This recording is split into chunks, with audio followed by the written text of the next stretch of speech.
ലളിതമായ മാസത്തവണകളിലൂടെ സ്വർണം സ്വന്തമാക്കാൻ അനുപമ സ്വർണ്ണനിധി 2023 ഇന്ന് തന്നെ അംഗമാകൂ. Anupama gold gallery, gold and diamond, Edavanna, Thiruvali.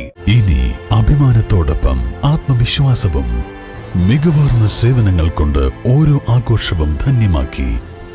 Lanora, Pandikkad road, Wandoor. കരടിയുടെ ആക്രമണത്തിൽ പരിക്കേറ്റ ആദിവാസി യുവാവിന്റെ ചികിത്സാ ചെലവ് വനംവകുപ്പ് ഏറ്റെടുക്കും. കഴിഞ്ഞ ദിവസം 10,000 ഉൾവനത്തിൽ പ്ലാക്കൽചോല കോളനിക്ക് സമീപം കൂട്ടുകാർക്കൊപ്പം തേൻ എടുക്കാൻ പോകുമ്പോഴാണ് ചാലിയാർ പഞ്ചായത്തിലെ പാലക്കയം കാട്ടുനായ്ക്ക കോളനിയിലെ അഖിലിന് കരടിയുടെ കടിയേറ്റത്. ഉൾവനത്തിൽ വെച്ച് കരടി ആക്രമിച്ചതിനാൽ വനംവകുപ്പ് ചികിത്സാ സഹായം നൽകേണ്ട ആവശ്യമില്ല.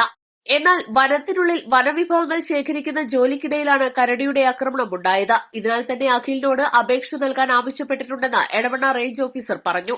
അഖിൽ നിലവിൽ നിലമ്പൂർ ജില്ലാശുപത്രിയിൽ ചികിത്സയിലാണ്. വന്യമൃഗങ്ങൾ കടുത്ത വേനലിനെ തുടർന്ന് ഉൾവനങ്ങളിൽ നിന്നും പുഴയുടെ സമീപത്തെ കാടുകളിലേക്ക് എത്തുന്നത് ആദിവാസികളുടെ വനവിഭവങ്ങളുടെ ശേഖരത്തെ കാര്യമായി ബാധിക്കുന്നുണ്ട്.